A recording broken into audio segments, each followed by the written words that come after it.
গাড়ির হর্ন বাজছে না, কেউ চিৎকার করছে না, কিন্তু ট্রাফিক দাঁড়িয়ে আছে। কেন জানেন? কারণ সামনে ভেড়ারা রাস্তা পার হচ্ছে। আর এই ঘটনা কোথায় ঘটেছে জানেন? না, এটা কোনো সিনেমায় ঘটেনি, এটা দাগেস্তানের বাস্তব ঘটনা। যেখানে সাধারণ মানুষ লাল বাতিতে দাঁড়ায়, সেখানে আজ দাঁড়িয়ে রয়েছে নামি দামি স্পোর্টস কার, ল্যাম্বরগিনি, ফেরারি, বিএমডব্লিউ, সবাই লাইনে দাঁড়িয়ে আছে। কারো ইঞ্জিন গর্জন করছে না, কারণ সামনেই চলছে উর্লি প্যারেড।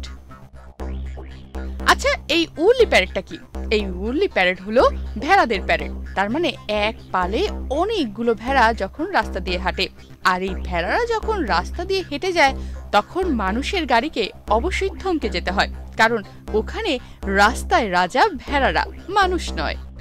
একটা সময় ছিল মানুষকে রাস্তা পার হতে দিতে গিয়ে ড্রাইভাররা বিরক্ত হতো, আর এখন ভেড়া রাস্তা পার হচ্ছে, আর স্পোর্টস কারের চালকেরা দাঁড়িয়ে দাঁড়িয়ে সেটা দেখছে, যেন ভেড়ার ফ্যাশন শো চলছে। দাগেস্তানের মে মাসের মাঝামাঝি এলেই শুরু হয় এক ঐতিহ্যবাহী রীতি, লিভস্টক মাইগ্রেশন। প্রতি বছর হাজার হাজার ভেড়া পাহাড়ি পথ বেয়ে চলে যায় গ্রীষ্মকালীন চারণভূমির দিকে। এবছর মে মাসের 14 তারিখ থেকে 21 তারিখের মধ্যে 42,000-এর বেশি ভেড়া পশু চিকিৎসা কেন্দ্র পেরিয়ে গেছে পাহাড়ি পথ ধরে। এ সময় রাস্তার অবস্থা এমন হয় যেন এই ভেড়াগুলো সবাই এক একজন ভিআইপি।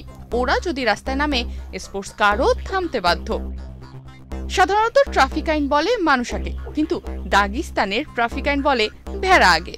এটাই তো আমাদের শেখায়, প্রকৃতি কখনো ভিআইপি লেন মেনে চলে না, বরং প্রকৃতির জন্যই ভিআইপি লেন বানিয়ে নিতে হয়। এটাই প্রমাণ করে দিল দাগেস্তানের ভেড়া। তনিমা রহমান, বাংলাদেশ প্রতিদিন।